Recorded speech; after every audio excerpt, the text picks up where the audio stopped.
ॐ नमो भगवते वासुदेवाय। ॐ नमो भगवते वासुदेवाय। ॐ नमो भगवते वासुदेवाय। यस्वानुभावमखिलं श्रुतिसारमेकम् आध्यात्मदीपम् अतितीर्षितां तमोऽन्धम् संसारिणां करुणया पुराणगुह्यम् तं व्याससूनम् उपयामि गुरुं मुनीनाम्। नारायणं नमस्कृत्य नरं चैव नरोत्तमम् देवीं सरस्वतीं व्यासं ततो जयमुदीरये। श्रवणतां स्वकथा कृष्ण पुण्यश्रवण कीर्तिनः हृदयन्तस्थो हि अभद्राणि विदुनोति सुहृत् सतां। नष्टप्रायेषु अभद्रेषु नित्यं भागवत सेवया भगवती उत्तम श्लोके भक्तिर्भवति नैष्टिकी।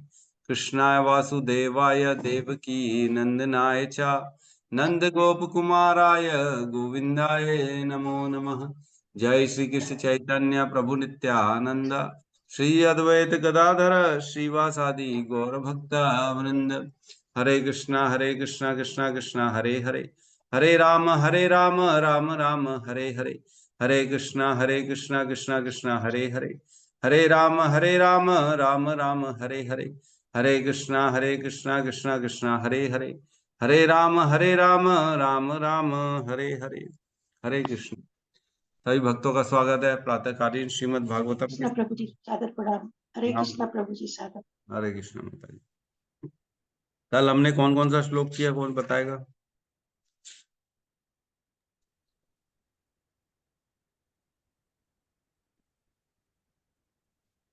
कल कौन सा श्लोक किया हमने?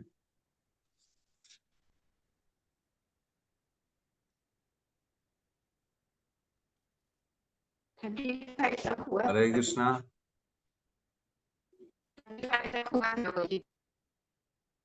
हरे कृष्णा प्रभु जी, दंडवत प्रणाम। मेरा नेटवर्क का इशू है प्रभु जी, मैं इसलिए ज्वाइन नहीं कर 35, 36 35 और 36।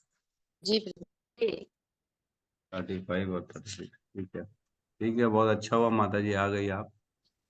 ठीक है, आनंदायनी माता जी का स्वागत है हमारे ग्रुप में। ठीक है, प्रभु तो जी कल ऐसा हम स्वागत मत कीजिए, मेरे को अच्छा नहीं लगता है। क्लास अभी तक तो मैं थी प्रभु जी, मेरा ऐसा मत कीजिए। मेरा नेटवर्क नहीं था प्रभु जी, इसीलिए मैं ज्वाइन नहीं कर पाई। ठीक है लक्ष्मी, कोई बात नहीं।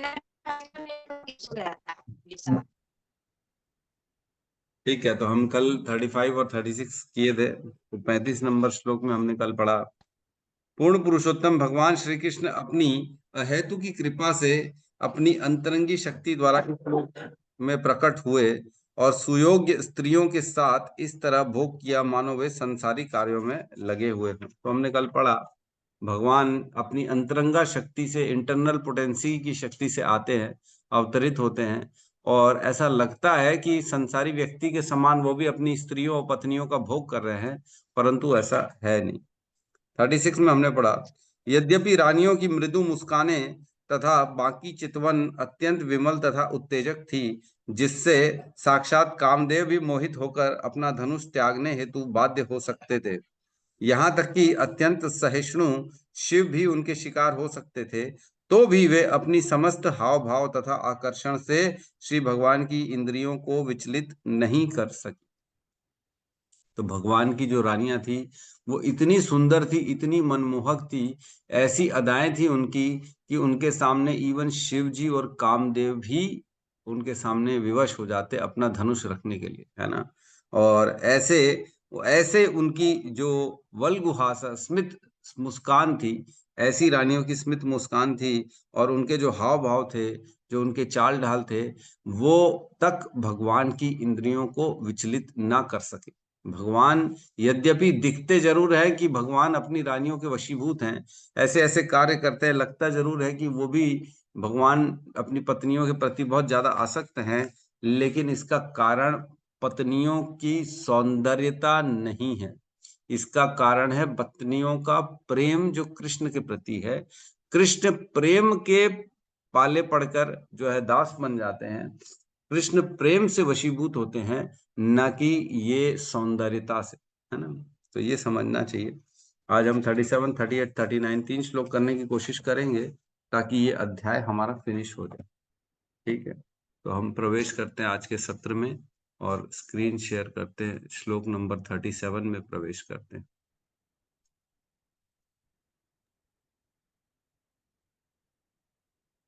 क्लियर दिख रहा है सबको? जी। ठीक है, तो तमयं मन्यते लोको तमयं मन्यते लोको ह्रीसङ्गमपि सङ्गिनम् संगम अपि संगिनम् आत्मैप्ययेन मनुजम् आत्मेन मनुजम् व्यापरणवानं यतो बुधः प्रीणावानं यतो बुधः तम अयम मन्यते लोको तमयं मन्यते लोको हि असंगम अपि संगिणम् संगम अपि संगिनम् अपि संगिनम् आत्मा आप्येन मनुजम् आत्मौपमेन मनुजम् व्यापारणाम यतो अनुबध अबुध व्यापीनवानं यतो बुधः तमयं मन्यते लोको मन्यते लोको यसंगम अपि संगिनम् संगमं संगिनम् आत्मौपम्येन मनुजम्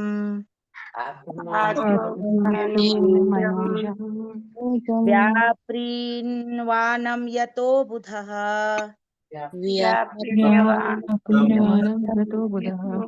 हरे कृष्ण।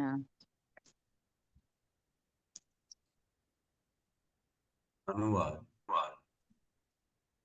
सामान्य भौतिकवादी बद्ध जीव कल्पना करते हैं कि श्री भगवान उन्हीं में से एक हैं। अपने अज्ञान के कारण वे सोचते हैं कि श्री भगवान पदार्थ से प्रभावित होते हैं, भले ही वे अनासक्त रहते हैं। ओम ज्ञानतिमिरन्धस्य ज्ञानाञ्जनशलाकया चक्षुरुन्मीलितं येन तस्मै श्री गुरुवे नमः। श्री चैतन्य मनोभीष्टं स्थापितं येन भूतले स्वयं रूप कदा मह्यं ददाति स्वपदान्तिकम्। वन्देऽहं श्रीगुरु श्रीयुतपदकमलं श्रीगुरून् वैष्णवांश्च श्रीरूपं साग्रजातं सहगण रघुनाथान्वितं तं सजीवं साद्वैतं सावधूतं परिजन सहितं कृष्ण चैतन्य देवं श्री राधा कृष्ण पादान सहगण ललिता श्री विशाखान्वितांश्च। हे कृष्ण करुणा सिंधु दीन बंधु जगतपते गोपेश गोपिका कांता राधा कांत नमस्तुते। तप्त कांचन गौरांगी राधे वृंदावनेश्वरी वृषभानु सुते देवी प्रणमामि हरि प्रिये। वांछा कल्पतरोभश्च कृपा सिंधुभ्य एव च पतितानां पावनेभ्यो वैष्णवेभ्यो नमो नमः।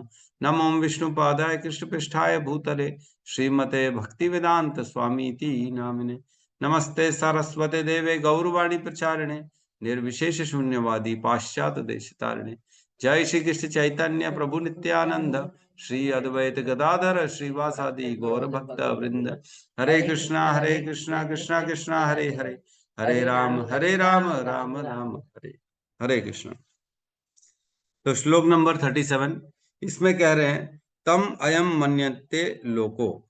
तम मीन्स भगवान श्री कृष्ण को, अयम अयम मीन्स कौन? हम जैसे लोग जो सामान्य सांसारिक जीव है, जो बद्ध अवस्था में है, जो अज्ञान है, जिनको मालूम नहीं है क्या है सही क्या गलत है, भगवान क्या है, ऐसे लोग बद्ध अवस्था वाले जो केवल संसार में रहते हैं, भोग करते हैं और सबको भोगी जानते हैं, मानते हैं, ऐसे लोग। तम अयम मन्यते लोको, वो मानते हैं जो लोग बद्ध अवस्था में, ऐसे लोग जो इस लोक में इस संसार में रहते हैं और अपना जो है भगवान को क्या मानते हैं?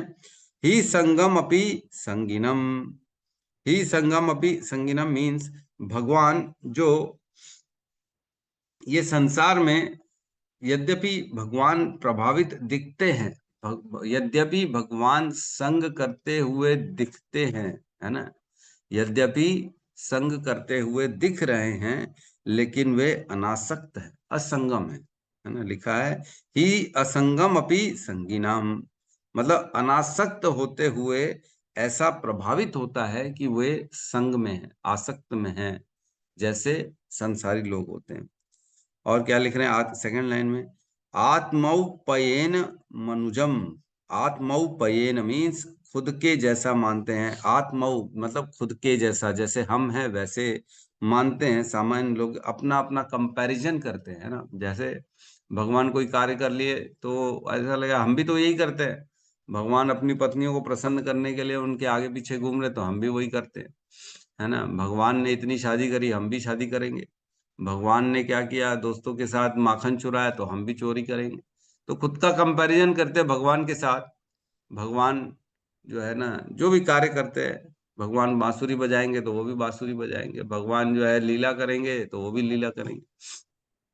तो खुद का कंपैरिजन करते हैं, है ना। आत्मऊ पयेन मनुजम, तो जो सामान्य व्यक्ति होते हैं वो क्या करते हैं, अपना खुद का कंपैरिजन करते हैं। उनको लगता है भगवान भी हमारे जैसे ही है। और व्यापृणमानम यतो बुधा। व्यापृणमानम मीन्स भगवान के जो कार्य हैं, जो अद्भुत कार्य करते भगवान, सपोज करो जैसे अपनी पत्नियों के लिए, उनके लिए बहुत कार्य करते। जैसे हम जानते हैं भगवान ने सत्यभामा के लिए परिजात का वृक्ष लेके आ गए थे स्वर्ग लोक से जाके।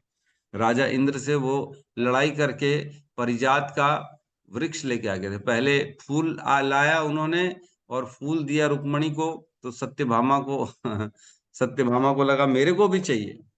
बट फिर सत्यभामा ने भगवान से हट करी कि मेरे को पूरा का पूरा वृक्ष ला के दो।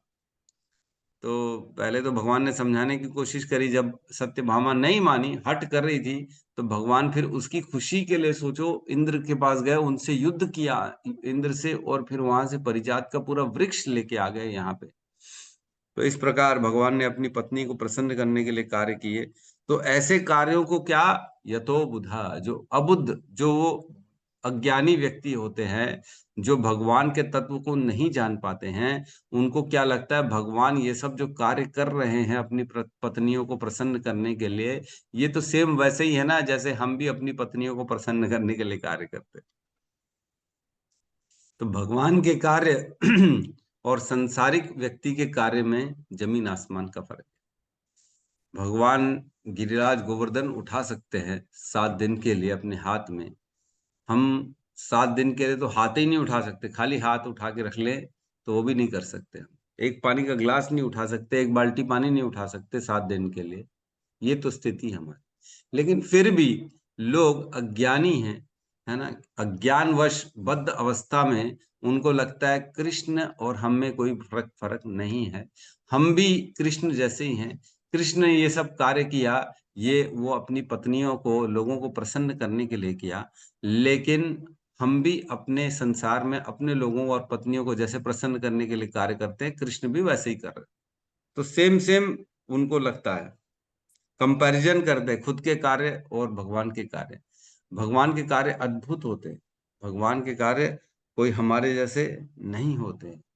लोग, भगवत गीता में भी भगवान ने कहा है, भगवान ने कहा है मूढ़ो एम ना भी जानाति लोको मम अजम अव्ययम, है ना।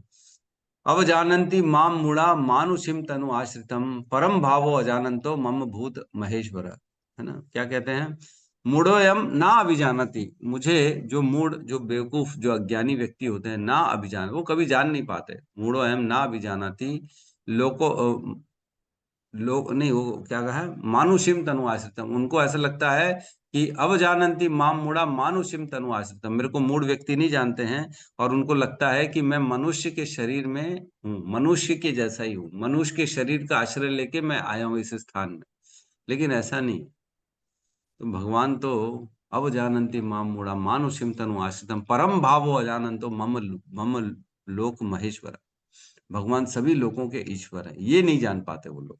वो लोग को क्या लगता है केवल भगवान हमारे जैसे हैं और मनुष्य के शरीर में है, जैसे हम भोग भोग रहे हैं वैसे वो भी भोग भोग रहे हैं, और जैसे हम पत्नियों को प्रसन्न करने के लिए करते हैं वैसे ही करते हैं। पिछले श्लोक में हमने पढ़ा था, पिछले के पिछले श्लोक में, उसमें लिखा था रेमे स्त्री रत्न कूटस्थो, मतलब उसमें लिखा था कि ऐसा लगता है भगवान अपनी पत्नियों के बीच में रह रहे हैं, जो श्रेष्ठ उन्नत पत्नियां जो सौंदर्य से पूरी सुसज्जित हैं, ऐसी पत्नियों को रेमे मीन्स भोग कर रहे हैं। तो उसका यहाँ पे बता रहे हैं कि ऐसा नहीं है कि भगवान भोग करते। हमने पिछले भी कल भी पढ़ा था, भगवान प्योर ब्रह्मचारी हैं। भगवान ने कभी भी भोग के कारण अपने इंद्रियों को अपने वश से खोया नहीं। भले ही शिव जी और कामदेव भी फिसल चुके हों काम में, लेकिन कृष्ण के साथ ऐसा बिल्कुल भी नहीं है ना। तो भगवान सर्वशक्तिशाली हैं। तो तात्पर्य में कहते हैं यहाँ पर अबुध शब्द महत्वपूर्ण है।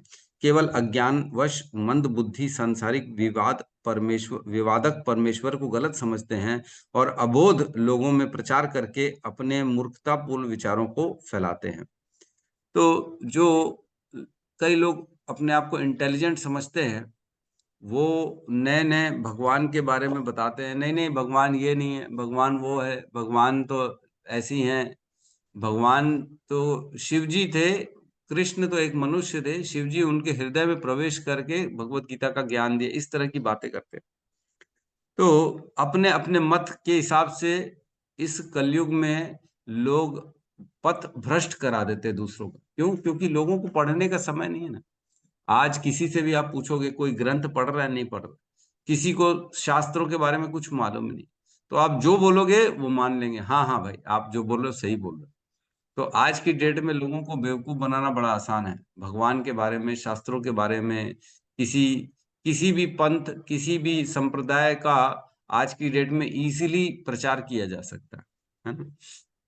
इसीलिए हम देखते हैं अलग अलग नए नए पंथ गुरु महाराज आ गए, कुछ भी कुछ गाना गा रहे, कुछ भी कुछ।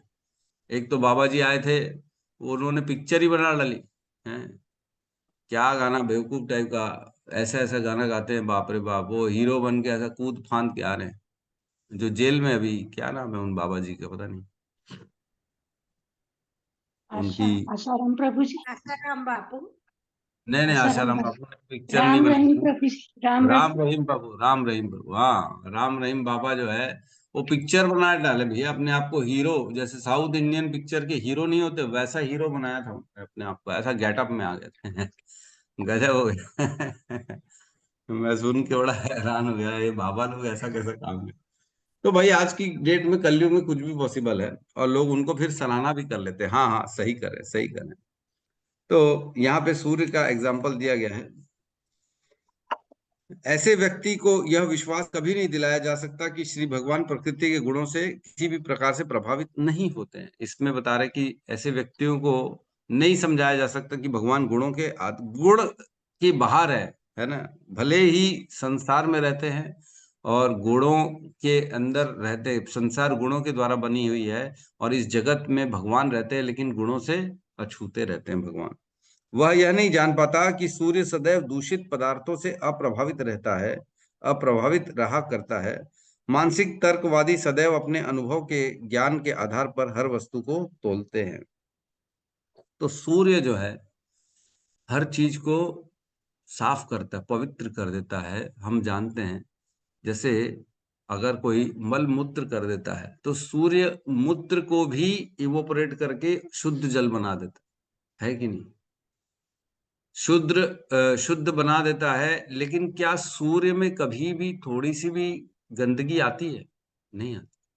सूर्य हमेशा पवित्र बना रहता है। सूर्य अपने प्रकाश से हर गंदी चीज को पवित्र जल में परिवर्तन कर देता है। कीचड़ भी क्यों ना हो, उसको भी पवित्र जल में परिवर्तन कर देगा, उसका जल इवोपरेट कर देगा और कीचड़ को सुखा के भूमि बना देगा, साफ कर देगा सूर्य। लेकिन खुद सूर्य इनसे अप्रभावित रहता है, उनको टच तक नहीं करता है सूर्य।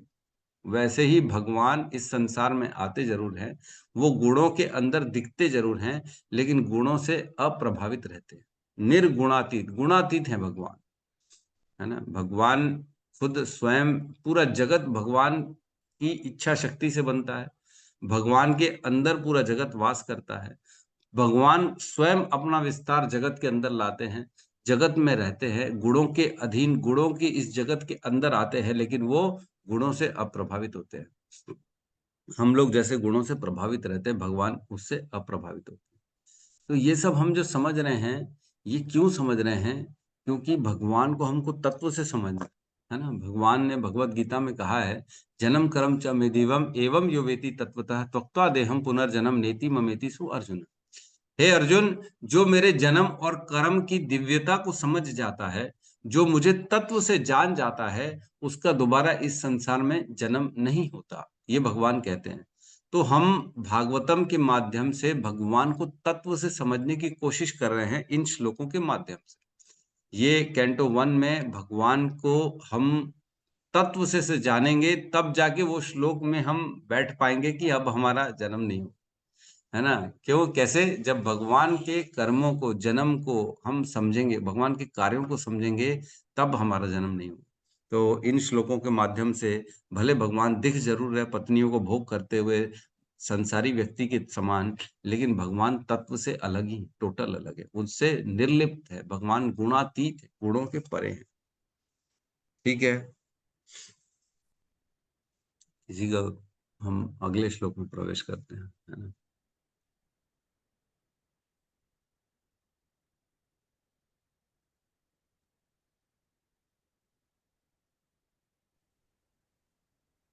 क्लियर है? जी।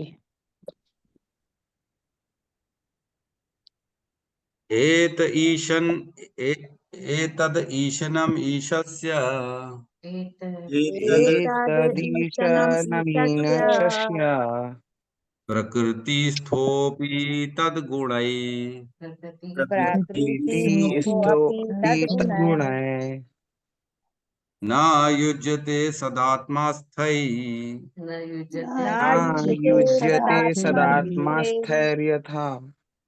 नहीं, यथा नहीं, यथा भी मैं बोलूंगा। अच्छा यथा जी प्रभु। बुद्धस्त तदाश्रया यथा यथा तदाश्रया बुद्धिस्त्रया एतदीशनमीशस्य एतदीशनमीशस्य प्रकृतिस्थोऽपि तद्गुणैः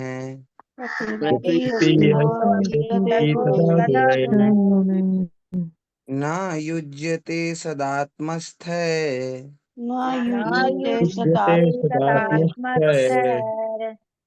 यथा बुद्धिस्तदाश्रया।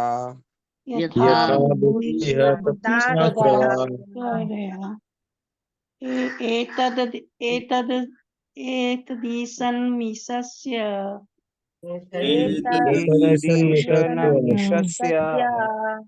प्रकृतिस्थोऽपि तद्गुणे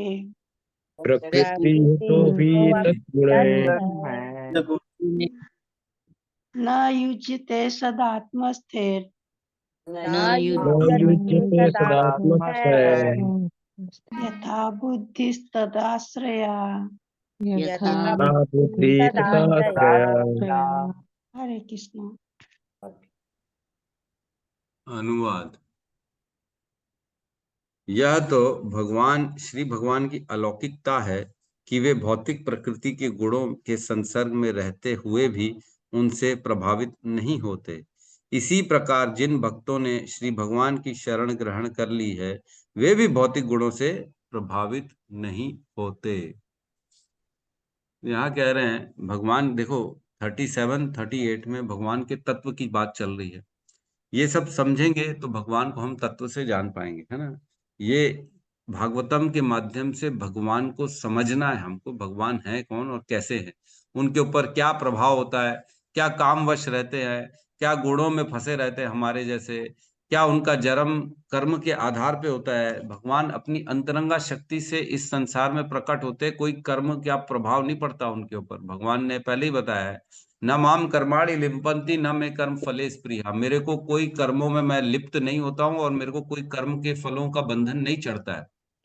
लेकिन बाकी हम जैसे लोग जो होते हैं वो जन्म और हमारा जो भी जिस भी योनि में प्रवेश करते हैं, हम केवल कर्म के आधार पर हमारा जन्म होता है।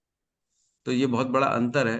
भगवान को हम ऐसे नहीं समझना चाहिए हमारे जैसे है। उनके ऊपर भी बोले 14 साल देवकी जो है वो उसको वो उसमें रखा गया अपना जेल में। क्यों? क्योंकि पिछले जीवन में केकई ने वो 14 साल भगवान को वनवास किया। तो ये सब भगवान के जो पार्षद होते हैं, भगवान के जो संगी साथी होते हैं और स्वयं भगवान, उनके ऊपर ये सब चीजें लागू नहीं होती। इसमें वही कह रहे हैं कि भगवान खुद जो है वो खुद इतने अलौकिक हैं, वो इतने शक्तिशाली हैं कि वो प्रकृति के गुणों को बाहर रहते, प्रकृति के गुण उनको छू भी नहीं पाती है। वैसे ही भगवान के भक्त भी हैं जो प्रकृति के गुणों से प्रभावित नहीं होते, है ना। एतद ईशनम ईशस्य, एतद यह भगवान का अलौकिक गुण है ना। एतद ईशनम ईशस्य, ये उनकी भगवत्ता है, ईश्वर की ईश्वरता। एतद ईशनम ईशस्य, ये उनकी उनकी शक्ति है भगवान की। कौन सी? प्रकृति स्थो अपि तद गुणई, प्रकृति में संपर्क में आते हैं, प्रकृति स्थो, प्रकृति में प्रवेश करते हैं, तो भी तद गुणई, गुणों के द्वारा, अपने स्वयं के जो उनके गुण हैं, जो उनकी शक्ति है, उनके द्वारा वो प्रकृति में प्रवेश जरूर करते हैं। लेकिन ना युज्यते सदा आत्मस्थायी, कभी भी वो लेकिन प्रभावित नहीं होते इन गुणों से। वो क्या होते हैं? सदा आत्मस्थायी, वो हमेशा अपने अपने स्वभाव में रहते हैं, है ना। जैसे अगर मैं बोलूं कि शक्कर को पानी में डाल दो और शक्कर घुलेगी नहीं, तो आप मानोगे नहीं? बोलोगे ना नहीं, पानी में घुसने के बाद शक्कर को तो घुलना ही है और शक्कर को अपनी मिठास को छोड़ना ही पड़ेगा। लेकिन भगवान ऐसी शक्कर हैं जो पानी में प्रवेश करते हैं और स्वयं को अपने स्वरूप में बने रहते, अपना कुछ भी देते नहीं है और उससे पानी से कुछ भी लेते नहीं। जैसे बारिश में हम जाएं और हम कहें कि हम भीगेंगे नहीं, तो ये हमारे लिए संभव नहीं है। लेकिन कृष्ण के लिए ऐसा है कि बारिश में जाएंगे तो वो भीगेंगे। और कृष्ण कैसा? यदि अगर हम नदी में कूदेंगे तो हम जरूर अवश्य गीले हो जाएंगे, लेकिन कृष्ण ऐसे हैं, नदी में कूदेंगे और पानी से अछूते रहेंगे। आप बोलोगे प्रभु जी क्या क्या क्या बोल रहे हो आप, कैसी बात कर रहे हो? तो इसका सर्वश्रेष्ठ एग्जाम्पल है कि आकाश। आकाश यद्यपि जल आकाश में रहता है ना। पानी, आकाश पानी में भी रहता है और पानी आकाश में भी रहता है, लेकिन आकाश जो रहता है वो पानी से अछूता रहता है। क्या हम बोलते हैं आकाश गीला हो गया? क्या आकाश कभी भी कोई गंदगी लेता है? आकाश में सब चीजें हैं, लेकिन आकाश इन सब से निर्लिप्त रहता है, कभी भी अपने आप के गुणों को प्रभावित नहीं करता इन सब चीजों से। वैसे ही भगवान भी संसार में रहते हैं, आते हैं, प्रवेश करते हैं, अपनी शक्ति के द्वारा प्रवेश करते हैं, लेकिन इन संसार के गुणों से अछूते रहते हैं, निर्गुण रहते हैं, अगुणातीत रहते हैं, गुणों से परे रहते हैं, जिस प्रकार आकाश का मैंने एग्जाम्पल बताया, है ना। तो यहाँ कह रहे हैं सदात्मास्थौ, सदा आत्मस्थायी, शाश्वत स्थिरता रहने वाले भगवान अपने अपने स्थिति में ही हमेशा रहते हैं। यथा बुद्धिस तथा आश्रय, जैसे भगवान के आश्रय लोग, जो भगवान के भक्त होते हैं, जो भगवान का आश्रय जिन्होंने ग्रहण कर लिया है, वो भी भगवान के ही जैसे निर्गुण हो जाते हैं, गुणातीत हो जाते हैं। तो बहुत सुंदर एग्जाम्पल है ये, बहुत सुंदर श्लोक है। भगवान के तत्व के बारे में चर्चा चल रही है कि कैसे भगवान आते हैं और गुणों, हम जानते हैं जो भी संसार में आता है गुण उसको पकड़ लेता है ना। भगवान ने भगवत गीता के 14th अध्याय में बताया है, सत्वाम रजस्तम इति गुणा प्रकृते संभवा, सत्वम रजस्तम इति गुणा प्रकृते संभवा निबधन्ति महाबाहो देहे देहिनम अव्ययम। जो भी संसार में आ रहा है, सत्वम रजस्तम इति गुणा, ये 3 गुण प्रकृते संभवा, प्रकृति इसी से बनी है, इन तीनों गुणों से बनी है। और जो भी आता है इस निबधन्ति महाबाहो, हर किसी को ये बांध देती है, देहे देहिनम अव्ययम, और ऐसा बांधती अव्यय, छुटा नहीं सकता है, ऐसी बुरी तरह से जकड़ लेती है उसको।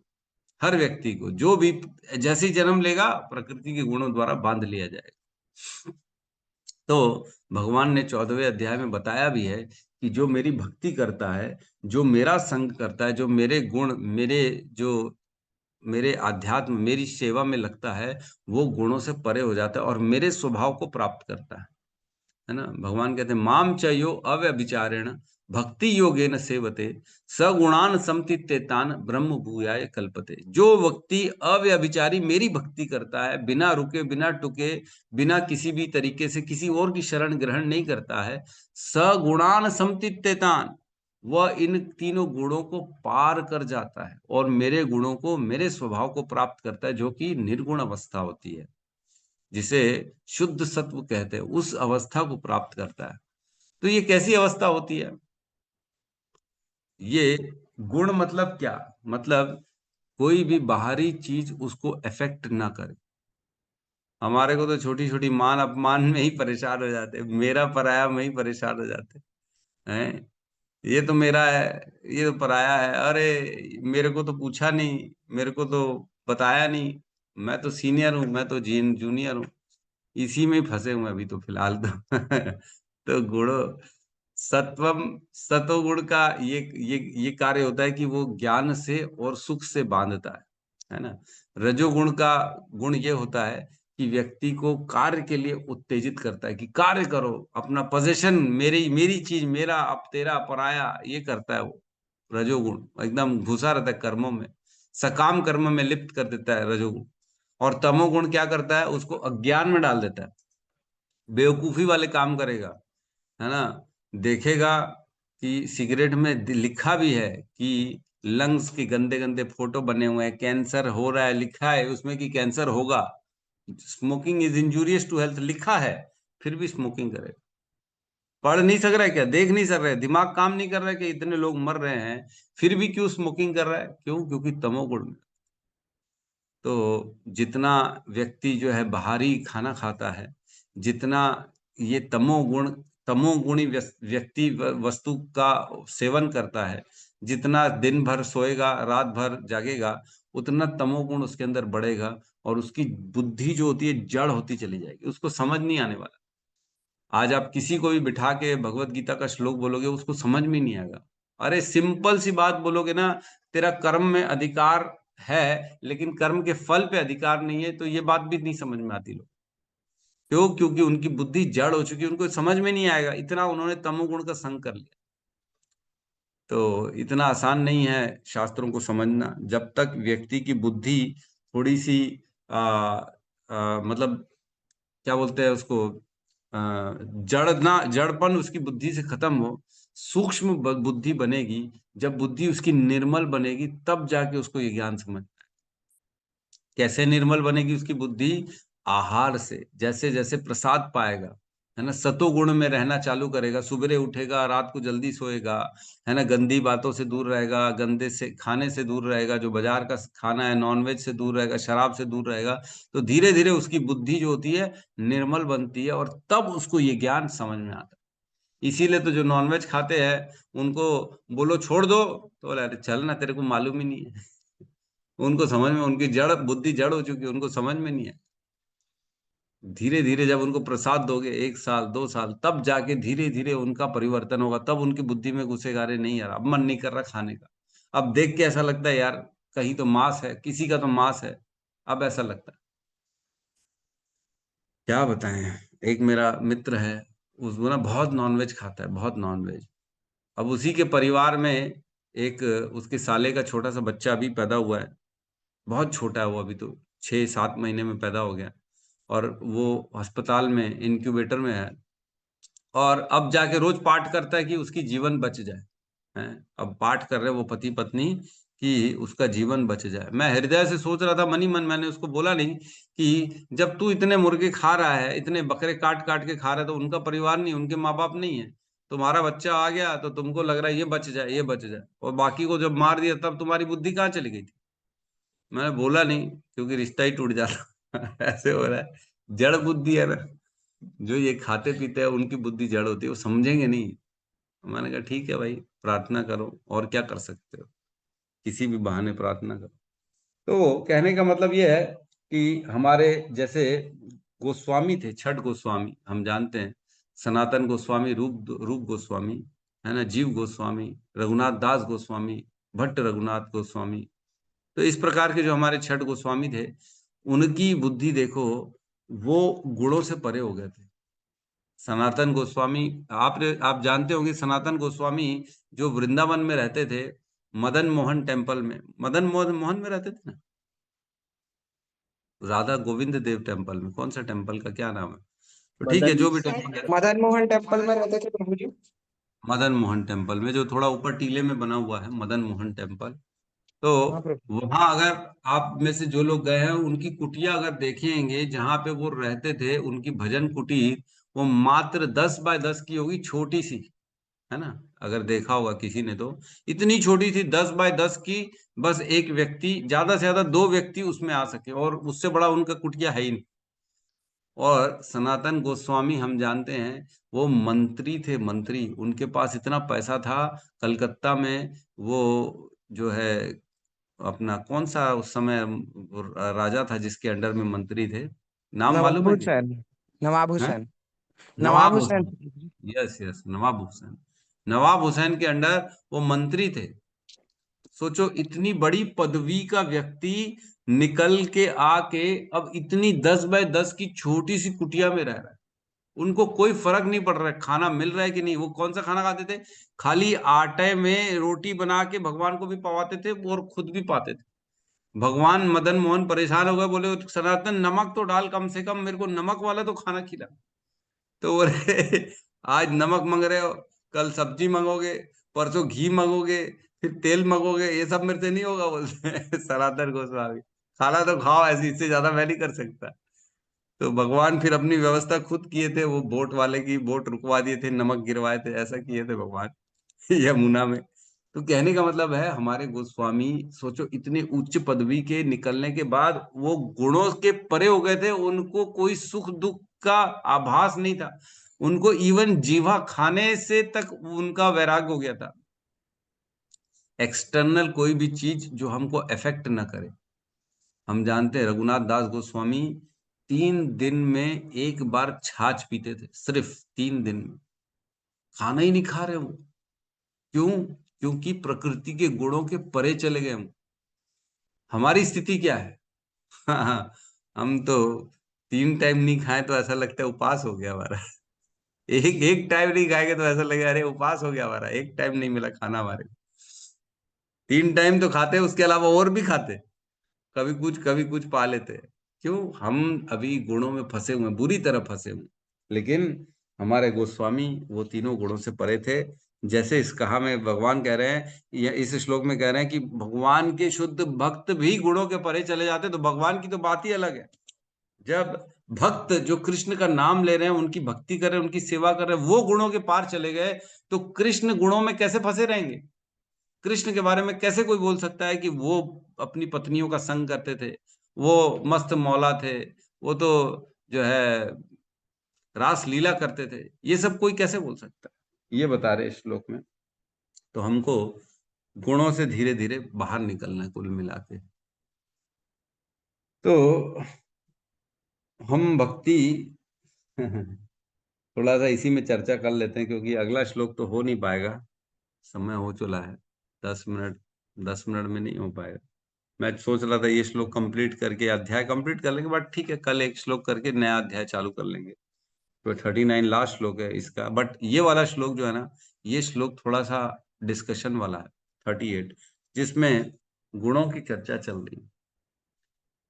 हम भक्ति कर रहे हैं, भगवान ने भगवत गीता में कहा है 14.19 में, है ना, मैं पढ़ रहा हूँ श्लोक 14.19, उसमें कहते हैं, जब कोई यह अच्छी तरह जान लेता है कि समस्त कार्यों में प्रकृति के तीनों गुण के अतिरिक्त अन्य कोई कर्ता नहीं है, और जब वह परमेश्वर को जान लेता है तो इन तीनों गुणों से परे है, वह मेरे दिव्य स्वभाव को प्राप्त करता है। 14.19 फिर से पढ़ रहा हूं, अच्छे से सुनिए।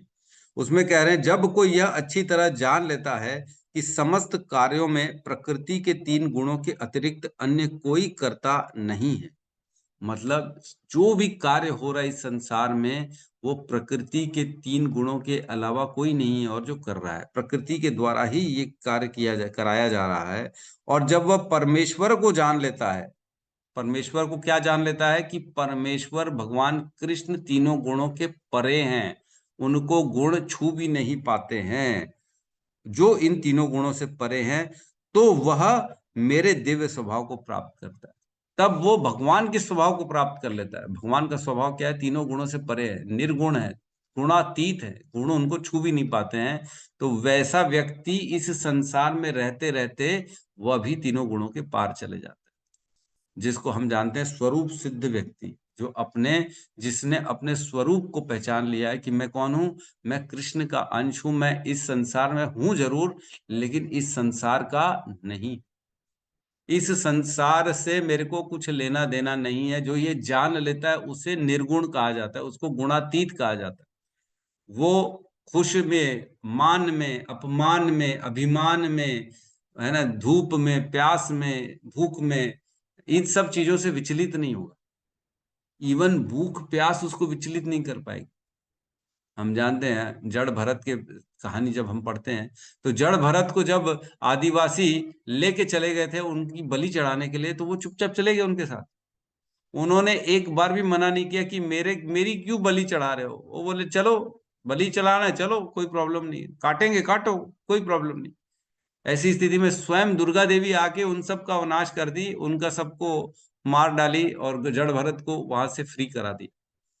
तो हमारे गोस्वामी भी ऐसे ही थे, मान अपमान अभिमान से परे थे। और हम भक्ति में आ गए हैं, लेकिन मान पद प्रतिष्ठा में फंसे हुए हैं। अगर पद प्रतिष्ठा, मान सम्मान अपमान में रहेंगे तो भक्ति कैसे करेंगे, भगवान की प्राप्ति कैसे होगी। भगवान कहते हैं भगवत गीता के 15वें अध्याय के 5वें श्लोक में, उसमें कहते हैं कौन मेरे धाम आ सकता है ना, कौन आ सकता है। उसमें गुणों की चर्चा हुई है। उसमें कहते हैं निर्माण मोहा जित संग दोषा आध्यात्म नित्या विनिवृत्त कामा द्वंद्वैर विमुक्ता सुख दुख संगे गच्छन्ति मूढ़ा पदम अव्ययम तत्। कौन ऐसे पद को प्राप्त करेगा? निर्माण मोह, जो निर्मान, अपने मान से परे है, मोह से परे, अपना मान नहीं है उसको। मेरी कोई पूछे, मुझे वाह वाह मिले, मेरे को बुलाया जाए सामने, मेरा नाम अनाउंसमेंट किया जाए, मैं ही लीडर बना रहा हूं, मैं ही लीडर बना रहा हूं और सारे के सारे मेरे चेले बने रहे। ये नहीं होना चाहिए। निर्माण मोह, मोह से परे। अब मेरा तेरा पराया बोल दिए, छोड़ने एक बार छोड़ो, क्या फर्क पड़ने, मेरा तो कुछ है नहीं इस संसार में। कृष्ण की इच्छा होगी तो मिलेगा, कृष्ण की इच्छा होगी तो नहीं। निर्माण मोह जित संग दोषा, जिसने अपने संग को जीत लिया है। ऐसा नहीं है गलत लोगों के साथ उठ रहा है, बैठ रहा है, उठना अपना छोड़ नहीं पा रहा है, ऐसे लोगों का संग। जित संग दोषा, दोषों से परे हो चुका है वो। और आध्यात्म नित्या विनिवृत्त काम, आध्यात्म में प्रवेश कर चुका है, गुरुओं की वाणी सुनता है, भगवत गीता भागवतम की कथा सुनता है। विनिवृत्त काम, काम से परे हो चुका है। अब उसके अंदर कोई इच्छा नहीं है, और अपने जो आहार निद्रा भय मैथुन है इसके ऊपर है, वो कोई इफेक्ट नहीं कर पा रहा है इसको। आध्यात्म नित्या विनिवृत्त कामा द्वंद्वैर विमुक्ता सुख दुख संगे। अब उसको सुख दुख और द्वंद्वों से परे हो चुका है। मेरा तेरा, अपना, अच्छा बुरा है, लाभ हानि, धूप और छांव, इन सब से परे है। ऐसी व्यक्ति ही भगवान के धाम जा सकता है। क्या हमें अंदर एक क्वालिटी है ऐसी? एक भी क्वालिटी है हमारे अंदर? ये हमको अपने आप से टेस्ट करना चाहिए। क्या मैं इस परीक्षा में, जब भगवान बोल रहे हैं ऐसे गुणों के माध्यम, जो ये गुण में होगा उसी को मैं अपने धाम में लाऊंगा, तो क्या हमारे अंदर ये गुण है? क्या हम हैं? निर्माण मोह जित संग दोष आध्यात्म नित्या विनिवृत्त कामा द्वंद्वैर विमुक्ता सुख दुख संगे। क्या है हमारे अंदर ये सारे गुण? नहीं, एक गुण नहीं है, एक गुण का एक अंश भी नहीं है, हैं? अभी तो मान में ही फंसे हुए। निर्माण, सबसे पहला शब्द है निर्माण। मान में ही फंसे हुए, मान अपमान, मेरा, मेरी पूछ, मेरी पूछ, मेरी वाहवाही, मैं लीडर, हमारे गोस्वामियों ने इतने बड़े बड़े पद को छोड़ के, रघुनाथ दास गोस्वामी कलकत्ता के बहुत बड़े पैसे वाले व्यक्ति के पुत्र थे, बहुत बड़ा पैसा था उनके पास, सब छोड़ के आके पुरी में रहते थे और भिक्षाटन करके खाते थे, भिक्षाटन करके खाते थे। फिर बाद में ऐसा लगा कि मैं भिक्षा मांग रहा हूं तो लोगों के ऊपर मेरी दृष्टि जा रही है, कहीं से कोई मेरे ऊपर कृपा करेगा तब मैं खा पाऊंगा, तो ये गलत है भावना। तो इसलिए उन्होंने क्या किया, बाद में जो नाली में बह जाता था चावल, उसको निकाल निकाल के धो धो के खाते थे। बोले अब मैं किसी के अपेक्षा नहीं करूंगा कि मुझे कोई दे। और जब ऐसा करने लगे तब स्वयं चैतन्य महाप्रभु आए उसके पास, बोले क्या रघुनाथ दास तू क्या बढ़िया खा रहा है छुपा छुपा के हमसे। तब चैतन्य महाप्रभु ने उनसे वो भगवान के जो है महाप्रसाद जो था जगन्नाथ जी का, वो उनसे लिया, वो ग्रहण किया। तो ऐसे हमारे आचार्य हुए, ऐसे हमारे गोस्वामी हुए। हमको समझना चाहिए, हमको कॉपी करनी है इनकी, ना कि आज के जो संसारी जो केवल मान अपमान में फंसे हुए। तभी हम भगवान की भक्ति कर रहे हैं, अदरवाइज भक्ति नहीं है, ये तो खाली औपचारिकता है। भक्ति वो है जो हृदय से वैराग्य उत्पन्न कराए हर चीज के प्रति, वो होती है भक्ति। ठीक है, तो किसी का कोई प्रश्न है तो हम यहाँ पे ले सकते हैं।